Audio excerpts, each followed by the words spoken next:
take us all the way back to the origins of South American Rocket League. How did it all start for the region?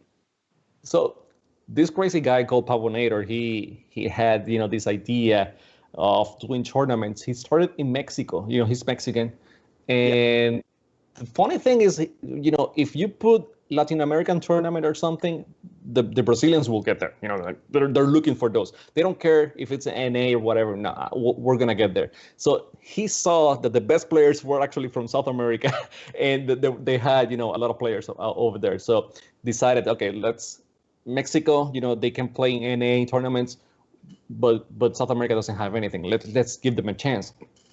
And that's how it started.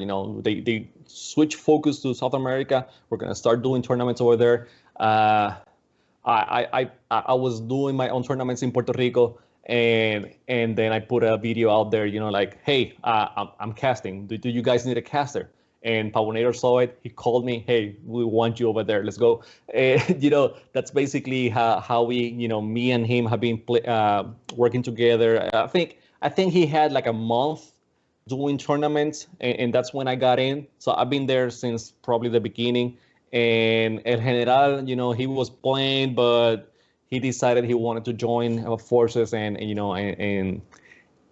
was of better use as a admin, and help the scene work out. And so he's been there. We've been doing weeklies for a long time. We did 1v1s, 2v2, 3v3 weeklies for, I don't know, maybe more than a year and a half, maybe 2 years. I don't know if that long, but we did a lot of weeklies for a long time. We had some other tournaments with OCE before OCE was in the RLCS. We did the Cross Pacific Cup, so we actually had to play in US West servers.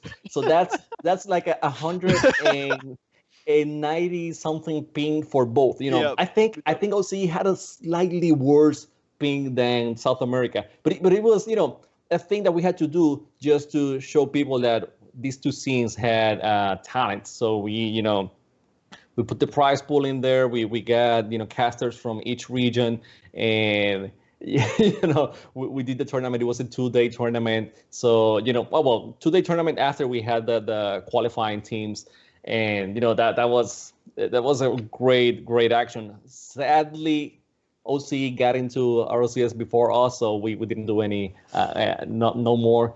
But we have been doing that kind of thing. We had the Cup of America, so we have each country with a team playing in the tournament, just like what the League of Rockets did for the World Cup.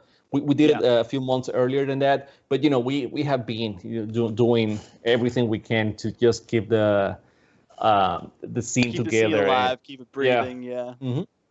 That's awesome to see, like, how far it's come since then. So there's been so many different players recycled through the years of Rocket League experience that's been happening for even South America itself. Who were really the breakout players at the beginning of South American Rocket League? The main guy, still the main guy today, and sadly we didn't see him in RLCS, but it's Kaio TG1. It's Kaio TG1. He's been the main guy forever. By the way, if you don't know, TG1 stands for the Great One. I baptized him like that. He had a TG1 on the name, but what's the TG1 stands for? I don't know. Well, you're the Great One, okay? That's what you are. And this guy has been, at the top of South American Rocket League forever. He's to me to this day, he's probably the best player. And it goes up and down. Some players have good weeks, and you think, well, this player might be the best right now. But Kaio has been there for a long time. Another player that has been still playing, and it was really good. I love him to death. Is Juan, which also we didn't see him. Funny thing, Juan and Kaio used to play together on what was the name? Vicious Squad. Vicious Squad was the name. They changed it later on to Nox. But Juan is also a guy that has been there forever, and he's really good. He was playing in Lotus also this past few years, and he's a guy that he has remained at the top. One of the guys that I say, has gone to on my list of top 1 players is Juan also. We did a tournament. I don't know if it was the SAM Championships or the like Champions. the LAN event. Yeah. And we had, weekly MVPs, and Juan was in the conversation or just winning the MVP every single week. I remember that. That was so good too. It was like, do we want to vote for Juan again? And like, yes. I mean, he's doing everything. So he is an amazing player. So those are the 2 main players from the beginning that are still playing. But we also had, the guys from Black Dragons, Freedom. He's an excellent player. Cranes. We had Godan. So they're gone now, but they were, part of those founding fathers of South America, and the guys from Cadê Boost. Cadê Boost means where is my boost? And Cadê Boost had, C, which is an excellent player. And, back then, excellent player. I don't know how good he is now. And the only guy that maybe I'll be able to test it out. And the only player that is not Brazilian that has been, like of deep impact on the region, which was Tequila. Tequila is an Argentinian. Oh yeah, I've heard of him. The guy, also, college student, decided, to quit after a few years, but he was really good. And I'm doing a disservice here. I have to mention also Haberkamper. Haber and Firefox, they have been together for a long time. Firefox was also part of Cadê Boost. And Haberkamper, Haber back then, he wasn't top 3. Haber was more of a 4th, 5th seed on the region, in terms of teams. He was a PS4 player, just like Kaio was back then. But, he kept grinding, and now, he's at the top of Rocket League in South America. I think great to see. We got to talk a little bit about the tournament org, the main one that has helped keep the Rocket League going in at South America, Rocket Street. How have they helped nurture the South American scene?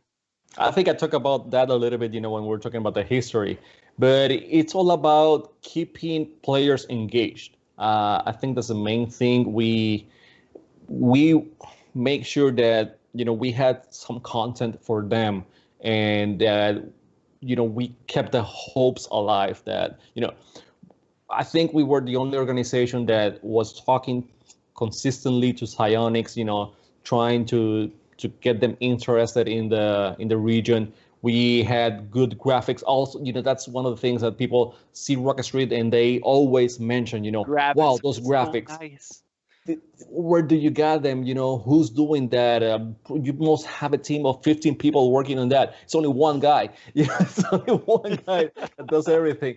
But we were blessed with people that really wanted to work in the scene. And the only thing we have not been blessed is casters in Portuguese that want to put as much time as we want them to. That's the only thing. But other than that, we have work, weeklies and just get going out of the box and doing some different tournaments to keep them engaged and keep the hopes, alive. That's the main thing. Now we are, like every organization that grows, you can't keep doing weeklies, every all the time. Not financially stable. And once you grow, you want to do some, things that are better than the previous tournament. So you want to keep improving, and we, we're trying to do that right now. Like you said, who's gonna do DreamHack? Well, we're gonna do DreamHack, and that's the kind of things that we want to keep working on. Things that are at the top of the level of the Rocket League mountain in South America.